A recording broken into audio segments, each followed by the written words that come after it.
Nigel Farage. Thank you. Good morning, everybody. What we have before us here is the new government of Europe, a government that with the Lisbon Treaty now has enormous powers, not just a foreign minister and embassies, not just the ability to sign treaties, but the ability now to use emergency powers to literally take countries over.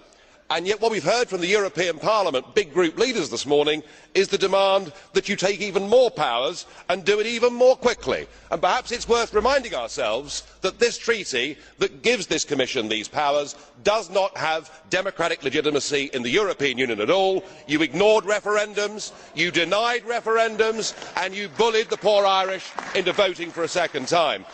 Now I am struck that the common denominator with this Commission is the sheer number of them that were communists or were very close to communism. Mr Barroso himself was a Maoist. Sim Kallas, far from being a student activist, was even a member of the Supreme Soviet, so a top-notch communist we have there. Baroness Ashton ran CND and still refuses to tell us whether she took money from the Communist Party of Great Britain. Now I could go on, but we'd be here for some time. But we have at least 10 communists in this Commission, and it must feel like a return to the good old days. There must be a certain nostalgia amongst the communists. Whilst 60 years ago an iron curtain fell across Europe, today we have the iron fist of the European Commission, and we have seen it with Article 121 and with Greece effectively being turned into a protectorate. Poor Greece, trapped inside the economic prison of the euro.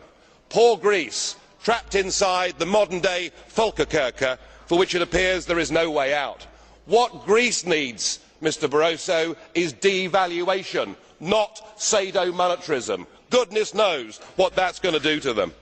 In 1968 we had the Brezhnev doctrine of limited sovereignty. Today we have shared values, we have ever closer European Union and pooled sovereignty, and that is what you have used. But of course it will not just be Greece, because the same is going to happen to Spain, to Portugal and to Ireland. 121 will be invoked with all of those. Mr Barroso, you said earlier we will stick to our course, and that means millions of people in Europe will be put through pain as you attempt to keep together this disastrous project that is the euro. It will fall to pieces, of that there can be no doubt, as surely as it did for Britain during the exchange rate mechanism in 1992. You can laugh, you can smile, it won't work, it can't work, it will fall to pieces, and as far as the peoples of Europe are concerned, the sooner it does the better. We need democratic solutions to this. If you go on pushing your extreme euro nationalism, this will lead to violence. We must vote against this Commission. We must put the future of Europe to people in every member state in free and fair referendums. Thank you. Dziękuję, panie przewodniczący.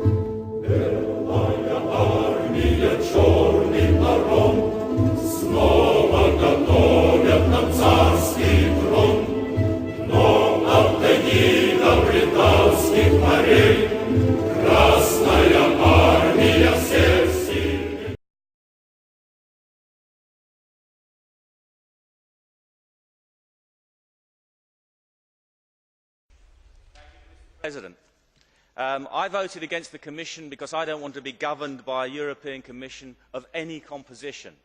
But there are particular reasons for voting against this one. A number of its members were members of the Communist Party or were associated with them. For example, they include Mr Barroso, Mr Šefčovič, Mr Füle, Mr Piebalgs and Mr Potočnik, to name just a few. Baroness Ashton was treasurer of the Campaign for Nuclear Disarmament, which was little better than a communist front organisation, and a proportion of its funding came from the Soviet bloc. She is not fit to be responsible for foreign security and defence policy.